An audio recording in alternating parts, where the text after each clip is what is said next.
అట్లాగున్న దేవుణ్ణి ప్రేమించేటువంటి వ్యక్తుల మనసు ఎక్కడున్నా ఏం చేస్తున్నా సరే దేవుని గూర్చిన ఆలోచనలు, దేవుని కార్యాలను గూర్చిన తలంపులతో నిండిపోతారు. దేవుణ్ణి స్తుతించుకుంటూ ఉంటారు, దేవుణ్ణి పాడుకుంటూ ఉంటారు. కొంతమంది మిరపచేలో పనులకి వెళ్తారా, ఆ పనులకి వెళ్ళిన దగ్గర కూడా ఆయన పాటలే పాడుతూ ఉంటారు. ఇప్పుడు వాక్యం వింటారా? ఆ పొలాల్లో పనులు చేసుకుంటున్నప్పుడు ఆ వాక్యాలే చెబుతుంటారు పక్కన వాళ్ళకి. కొంతమంది అడుగుతారు, ఎప్పుడు ఇక నీకు అదే పిచ్చా, ఈ రెండో పిచ్చి ఉండదా అంటే, అది ఎక్కాల్సిన పిచ్చే ఈ పిచ్చి, పట్టాల్సిన పిచ్చే ఈ పిచ్చి, ఇక మిగిలిన పిచ్చులన్నీ నాశనం చేసే పిచ్చులు. కానీ దేవుణ్ణి ప్రేమించే మనసు ఉంది చూడు, దేవుడి ప్రేమించే పిచ్చి ఉంది చూడు, సూపరు. అది కావాలి మనకి, ఆ మైండే రావాలి. వాడు ధన్యుడు, ఆమె ధన్యురాలు, అతడు ధన్యుడు. రాత్రి ఈ విషయాలన్నీ మనం మాట్లాడుకున్నాం. మళ్ళీ ఒకసారి ఎందుకు గుర్తు చేశానంటే మ్యాటర్ సీరియస్ కాబట్టి చెప్పా. ఏముంది ఇందులో పెద్ద మరం ఏముందంటే, నేను మరం అని చెప్పాను. అయింది సింపుల్. దేవుడిని ప్రేమించి అంటున్నాను, దేవుని ప్రపంచంలోకి వెళ్ళిపో అంటున్నాను. ఇంకా ఎవరు ఆకర్షిస్తారు తెలుసా దేవుణ్ణి ప్రేమించేవాళ్ళు? రెండోది దేవుణ్ణి ఆరాధించేవాళ్ళు, ఆరాధకులు అంటే భలే ఇష్టం ఆయనకి. మీరు గమనించి చూడండి, ప్రపంచ ప్రఖ్యాతిగాంచిన సేవకుల్లో కానీ, మన ఆంధ్రప్రదేశ్లో వాడబడ్డ సేవకులు కానీ మీరు గమనించండి వాళ్ళ చరిత్ర. ఆఖరికి భక్త సింగ్ గారితో సహా, భక్త సింగ్ గారు కానీ, డిజిఎస్ దినకరన్ గారు కానీ ఒక అద్భుతమైనటువంటి రీతిలో అనేక ఆత్మల్ని ప్రభావితం చేసి అనేక మందిని రక్షణలో నడిపించినటువంటి భక్తులు. దేవదాస్ అయ్య గారు కానీ, ముంగమూరి దేవదాసు గారు, అలాగే ప్రభునందు మరి ఆగస్టు 8న నిద్రించినటువంటి దైవజనులు ఏసన్న గారు కానీ, ఇంకా కొంతమంది దైవజనులు. దేవుడు వాడుకున్న ప్రతి పాత్ర కూడా రెండు వాళ్ళలో నేను గుర్తించాను. వారు నంబర్ 1 దేవుణ్ణి అమితంగా ప్రేమించారు, నంబర్ 2 వాళ్ళు దేవుణ్ణి ఆరాధించారు.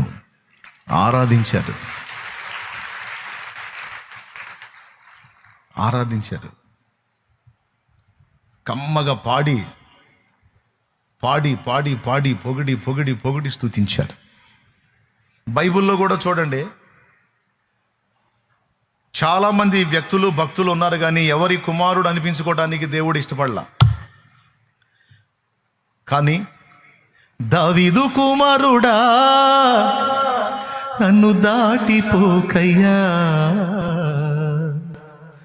నజరేతువాడా నన్ను విడిచిపోకయ్యా. దావీదు కుమారుడా యేసు నన్ను కరుణించంటే యేసు ప్రభు కోప్పడ్లా. నేను సృష్టికర్తనే, నేను దావీదు కుమారుండింది, నీ బొందా దావీదు అంటున్నావు. దావీదు ఒక మనిషి, నేను దేవుణ్ణి అల్లా. దావీదు కుమారుడా యేసు అంటే ఓకే అని పలికాడు. దావీదు కుమారుడు అనిపించుకోవటానికి ఆయన ఇష్టపడ్డాడు. ఎంత ఆధిక్యత కొట్టేశాడండి దావీదు, మామూలుడు కాదు. ఇంతగా దేవుడు ఎందుకు అతన్ని కనపరిచాడో తెలుసా? దావీదు ఆరాధకుడు, దేవుని ఆరాధకుడు. ఒక్కసారి తేడా పడ్డాడు గట్టిగా, బతుకాలం కుమిలిపోయాడు. దేవుడు అంటే ప్రాణం. ఇక దేవుని సంబంధమైన కార్యాలంటే ఇక ఒళ్ళుపై తెలియకుండా అయిపోతాడు. దావీదు లైఫ్ని బాగా అబ్జర్వ్ చేయండి, కీర్తనలు చూడండి. ఆయనకి నవ్వు వస్తే పాట రాసుకుంటాడు, ఏడుపు వస్తే పాట రాసుకుంటాడు. పొరపాటు జరిగితే క్షమాపణ కూడా పాటలోనే అడుగుతాడు. 51వ కీర్తన. బుద్ధి చెప్పుకోవాలన్నా, తనకు తాను లెంపలేసుకోవాలన్నా కూడా పాటలోనే, అది కూడా పాట రాసుకుంటాడు. నా ప్రాణమా యెహోవాను సన్నుతించుమని 103వ కీర్తన చూస్తే అందులో తన ప్రాణానికి తానే బుద్ధి చెప్పుకుంటాడు. ఏదన్నా రాని పాట కూడా రాయటం, అందులో దేవుణ్ణి మహింపరచుకోవటం. ఇలాగున దేవుని ఆరాధకుల విషయంలో కూడా దేవుడు ఆకర్షితుడవుతాడు.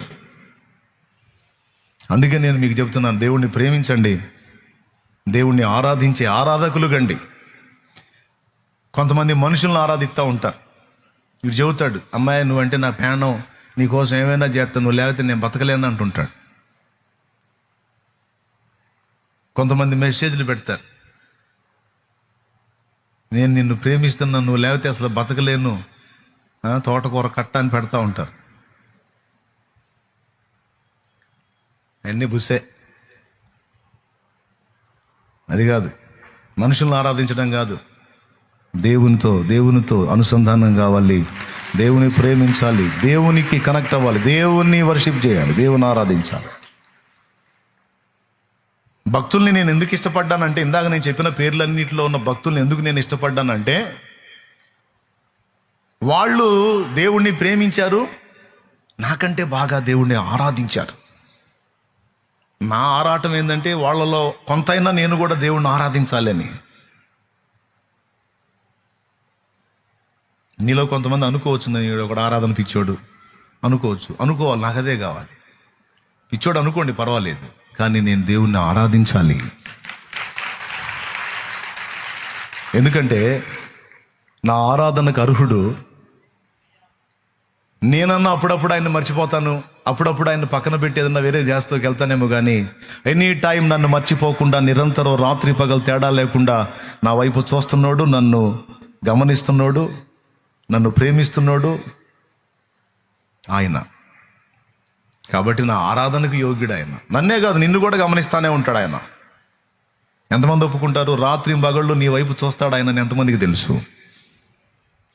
అవును, అది కూడా ఒక పాటలో రాసుకున్నా, దేవుని ఆత్మ ప్రేరణలో. నా ఊపిరైంది నీ శ్వాసని, నిత్యము నీకెప్పుడు నా ధ్యాసని. ఏంది సార్ ఎప్పుడు నీకు నా పిచ్చేంది? ఎక్కడెక్కడోళ్ళు నీ కోసం పిచ్చిగా తప్పిస్తుంటే నువ్వేంది నాకెళ్ళి పిచ్చిగా వెంటబడతావేంటి? అది నా ఫీలింగ్. మరి మీకు అంటే నన్ను ఒక్కడనే స్పెషల్ కాదు, ఆయన్ని ప్రేమించే నిన్ను కూడా అంతే చూస్తుంటాడు ఆయన.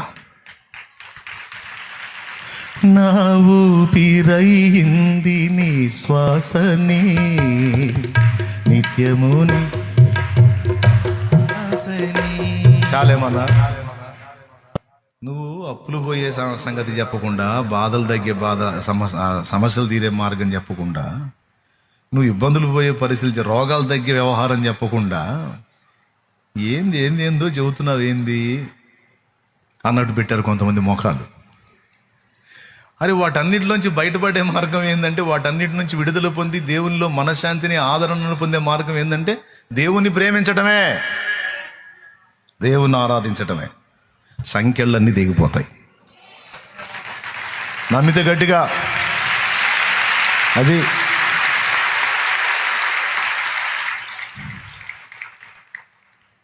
నీ ప్రాణమిచ్చింది నా కొరకని, నీలాంటి ప్రేమికుడు ఇలా లేడని. మంచి కొడుకైతే ఆ కొడుకు ఏదన్నా డేంజర్ వస్తే తల్లిదండ్రి ఆడి కోసం ఏమైనా చేయడానికి ఇష్టపడతారు. చెడిపోయిన కొడుకు అనుకో, ఎన్నడు చేస్తాడు వీడు, మంచి వాళ్ళు చేస్తున్నారు, వీడు చావట్లా అంటారు తల్లిదండ్రే. చెడిపోయిన వాళ్ళు అయితే మనం ఏమంత మంచివాళ్ళం అని ప్రాణం పెట్టాడు మన కోసం. మనం చెడ్డవారం అని తెలిసి కూడా మన కోసం ప్రాణం పెట్టాడంటే అలాంటి ప్రేమికుడు ఎవరున్నారు? సావైనా బ్రతుకైనా, మేలైనా కీడైనా, నీతోనే నా పయనమో. నీ ప్రేమ ఆకారమో యేసయ్యా, నా భాగ్యమో. నీ ప్రేమ ప్రాకారమో యేసయ్యా, నీ పొందు నా భాగ్యమో. నీతోనే అనుబంధం, నీలోనే ఆనందం. నీ ప్రేమ ప్రాకారమో యేసయ్యా, కావాలి నీ స్నేహము.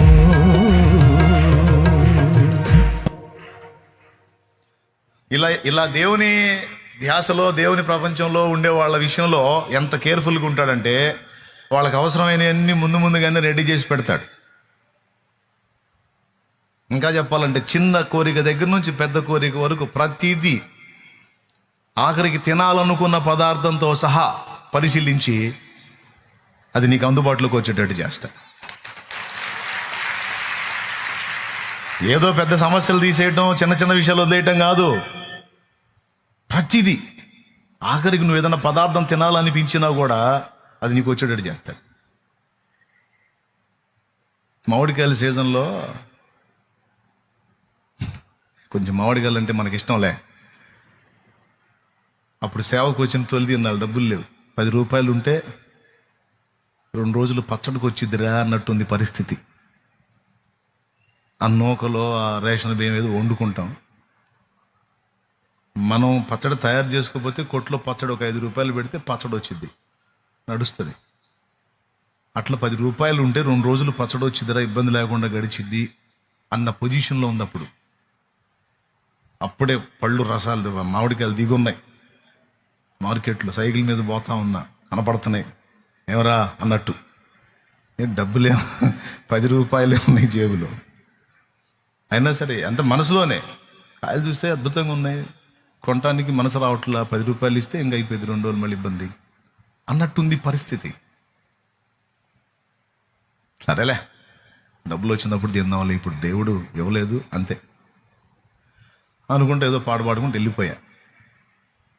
అయిపోయింది ఆ రోజు, పూర్తిగా అయిపోలా. సాయంత్రం అయింది. నా మనసులో నేను అనుకున్న ఆలోచన తల్లిదండ్రులకు తెలియదు, భార్యకి తెలియదు, నాతో ఉన్న బిడ్డలకి తెలియదు, ఎవరికి తెలియదు. ఈ లోపల నేను ఆ పండుగలు చూసి ఆశించింది ఆయన చూశాడు. ఆయన తెలుసు. ఏందిరా మామిడికాయ తింటావా, సరిపో అని ఒక అన్యురాలతో మాట్లాడాడు. ఒక అన్యురాలతో. ఆ అన్యురాలు మన సహవాసానికి వచ్చేటువంటి ఒక సోదరికి ఒక పెద్ద కవర్ నిండా, పెద్ద కవర్ ఇంత ఉంది కవరు. ఆ కవర్ నిండా నేను బండి మీద చూసిన కాయలు, ఈ సైజు కాయలు ఎంత ఉందో ఒక్కొక్క కాయ. మామిడి పండు అండి, మామిడి పండు ఒక్కొక్కటి ఎంత ఉంది, 5 పెద్ద పెద్ద పండ్లు 5. ఆ కవర్ నిండా వచ్చేసినాయి 5. నువ్వేదో చెబుతుంటావు అప్పుడప్పుడు మా పాస్టర్ గారు అని, ఇది తీసుకెళ్ళి ఆయనకి అని పంపించింది. ఆ రోజే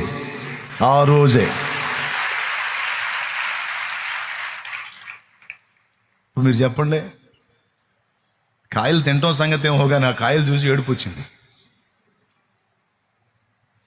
ఏమయ్యా, మనసులో అనుకున్న దాన్ని కూడా వదిలిపెట్టవా?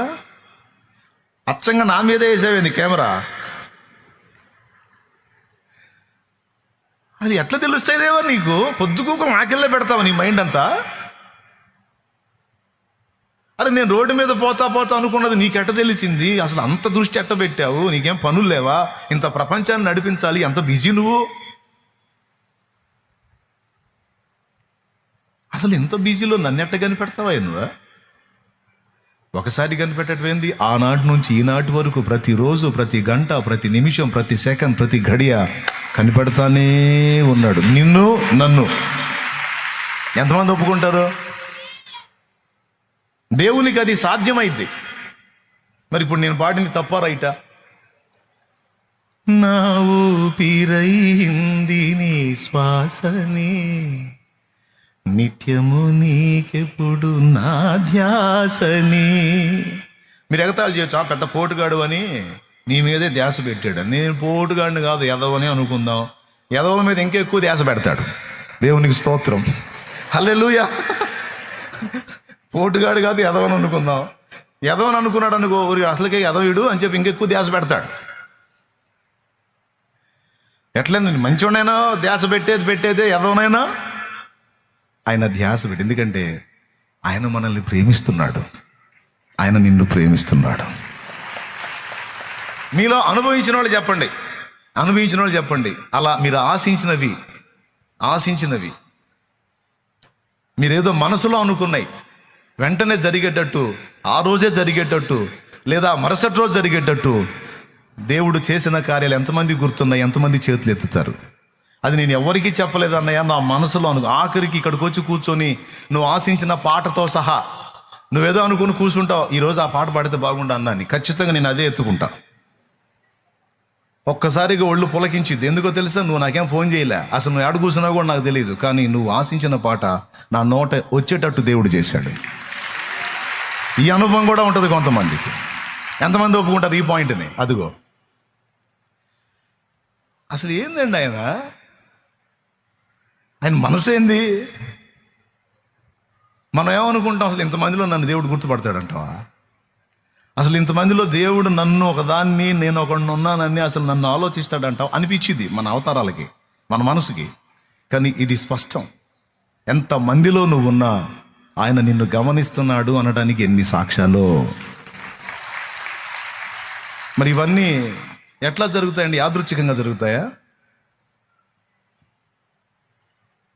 అన్ని రోజులు, అంతకు ముందు రోజు నాకు కాయలు రాలేదు, పండ్లు రాలేదు, ఆ తర్వాత రోజు నాకు పండ్లు రాలేదు. ఏ రోజు నేను ఆ బండి మీద చూసి ఆశించాను, అదే రోజు నాకు కాయలు పండించు.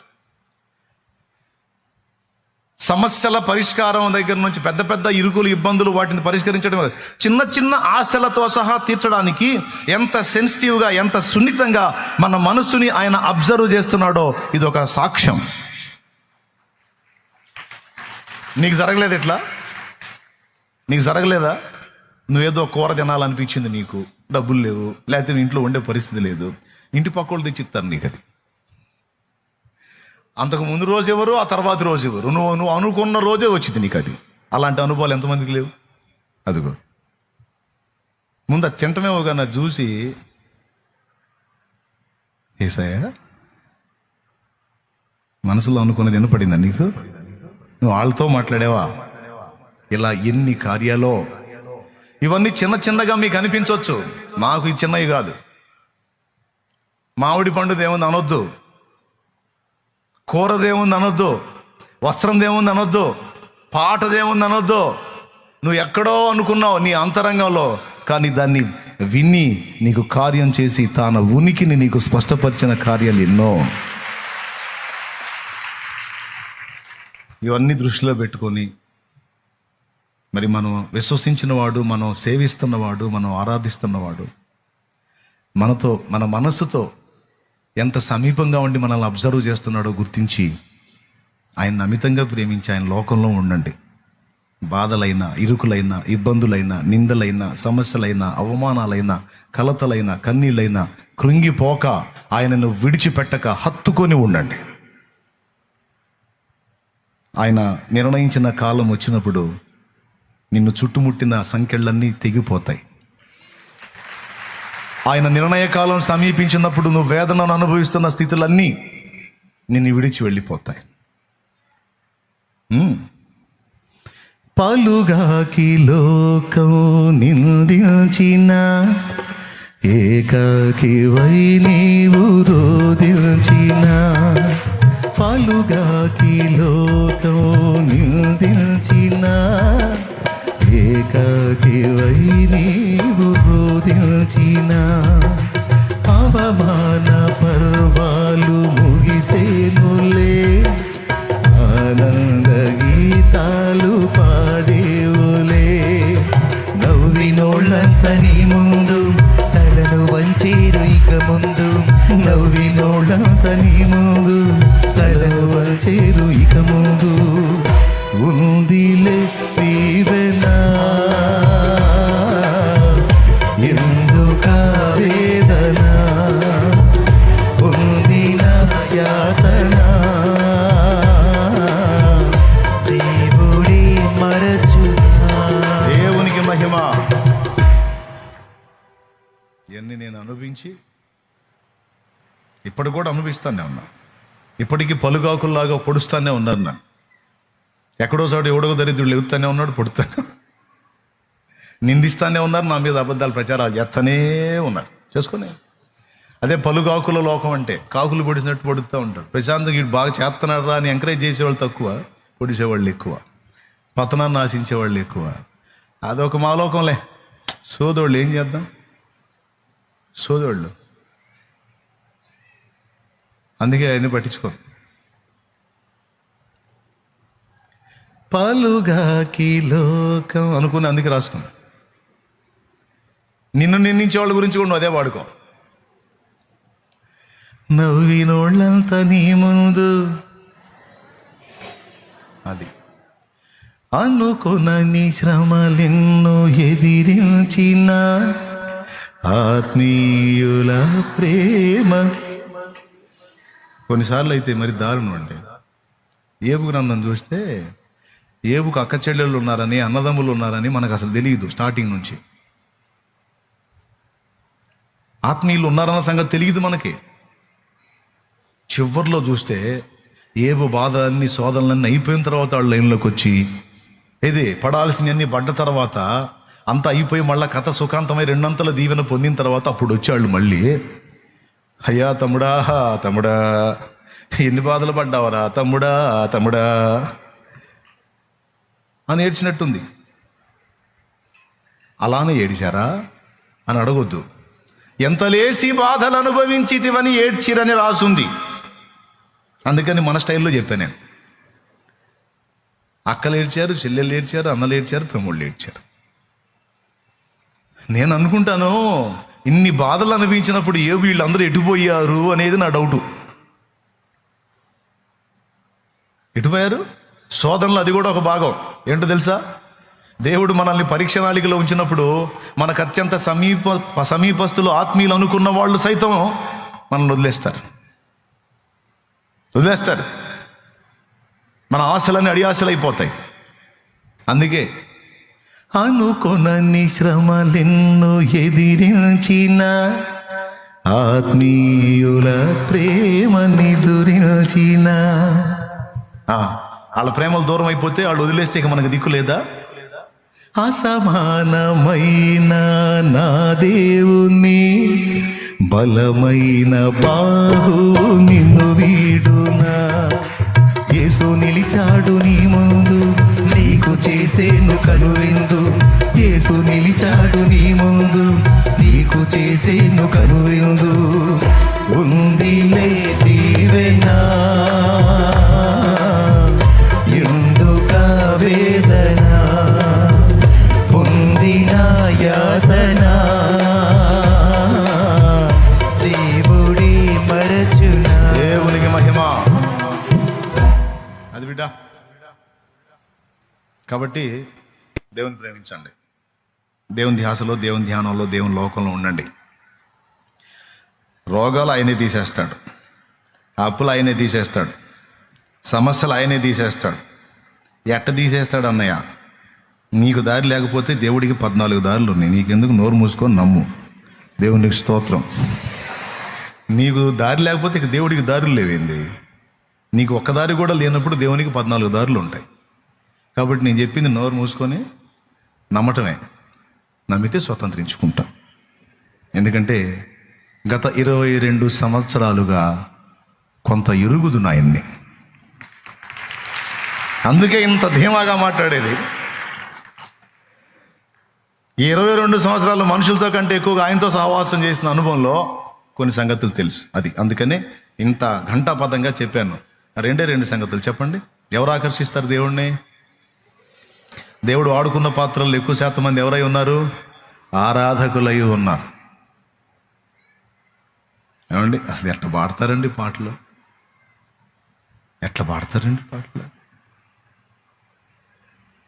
పడమటికి తూర్పెంత ఎడమో, పాపమునకు మనకు నంత ఎడమొకలుగా చేసియున్నాడు. మన పాపములను ఎడముగానే చేసియున్నాడు. ఆ కారణము చే దేవ సంస్తుతి చేయవే మనసా. శ్రీమంతుడగు యెహోవ సంస్తుతి చేయవే మనసా. మనసు అడిగిందంట ఆయన్ని, సంస్తుతి చేయి అంటావు. ఎందుకు చేయాలయా? నేను చేయను. ఏయ్ మనసా, ఏం పిచ్చా నీకు? చేయాలి. ఎందుకు చేయాలో కారణం చెప్పు. కారణం చెప్పాలా? సరే చెబుతా.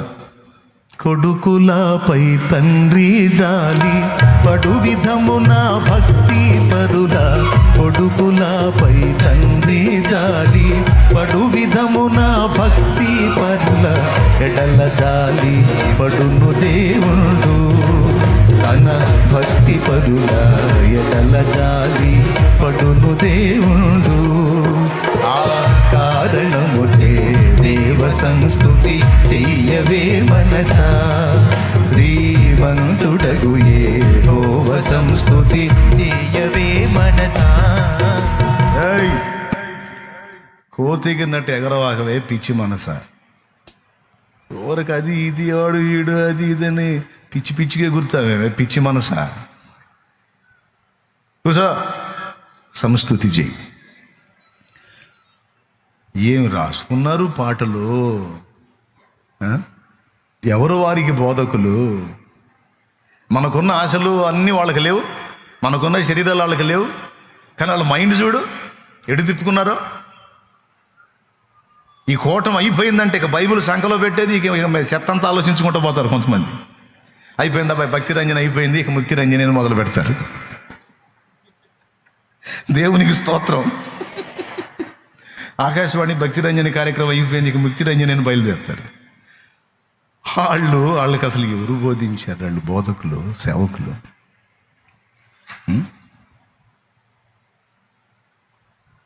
రాజా రాజా రాజా రాజా రాజా అంటాడు ఒక ఆయన. నీ రథ అశ్వముగా ఏం శాలేమన్నా ఇవన్నీ ఏ చెబుతావా, ఇకేమన్నా చెప్పేది ఉందా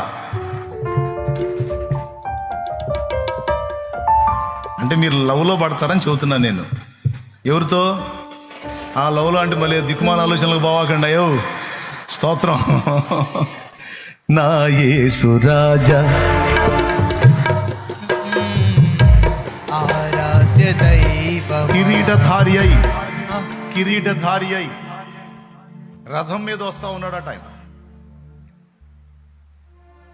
దర్శనంలో ఆయన చెప్పాడు, రథంలో వస్తా ఉన్నాడంట, కిరీటం ధరించుకొని రారాజుగా రథంలో వస్తున్నాడు యేసయ్య.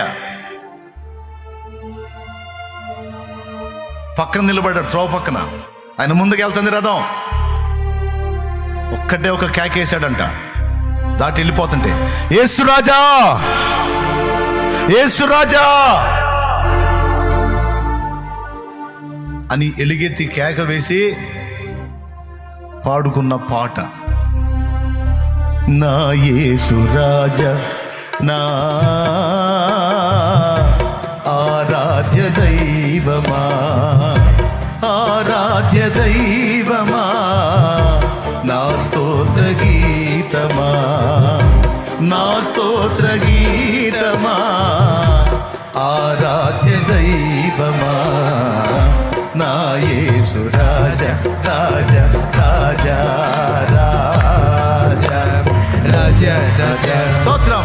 యేసు రాజా రాజా రాజా యేసు రాజా రాజా యేసు రాజా రాజా యేసు రాజా రాజా రాజా యేసు రాజా రాజా రాజా యేసు రాజా.